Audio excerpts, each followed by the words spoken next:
Hello everyone, welcome to my video. So আজকে আমি আমার আইব্রো বাথের ভিডিও শেয়ার করব। তো আমি যাচ্ছিলাম আমার একটা ফ্রেন্ডের বাড়িতে। তো ও আমাকে বিশেষ করে বলেছিল যে শাড়ি পরে যেতে। তো আমি রেডি হয়ে গেছিলাম। তারপরে এখানে আমার বুনু আমাকে অ্যাডভাইস দিচ্ছিল কি কি করতে হবে কি না করতে হবে। তোমরা একটু শুনে নাও। চাই না গিলে নিস না, ঠিক আছে। আর কিছু? আর চুলটা কেমন করে ঢাকে আসিস, ঠিক, ভূতিনীর মতন খুললে আসিস। ওকে। তারপর আমি পৌঁছে গেলাম বান্ধবীর বাড়িতে। আর এই যে আমার ফ্রেন্ড কণিকা, আজকে ওর বাড়িতেই রাতেবেলায় ডিনার ছিল করার। তো তারপর ওখানে গিয়ে অনেক অনেক মজা করলাম। তারপর হচ্ছে সবাইকে গ্রুপ কল করলাম, মানে এরা আমার ফ্রেন্ডসরা।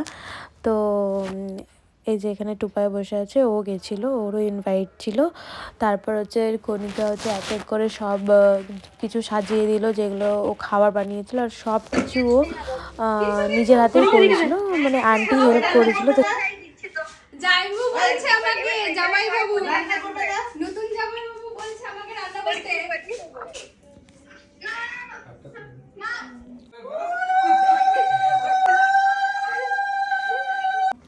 তারপর তো খাওয়া দাওয়া স্টার্ট হলো। আর এতগুলো খাওয়ার পর ছিল যে এতগুলো জিনিস যখন খেতে হয় না, তখন আমি একটু কনফিউজ হয়ে যাই কি কোনটা দিয়ে আগে খাবো কোনটা দিয়ে পরে খাবো, আর এতগুলো জিনিস শেষ করব কিভাবে, মানে এই কনফিউশনটা মাথায় হয়ে যায়।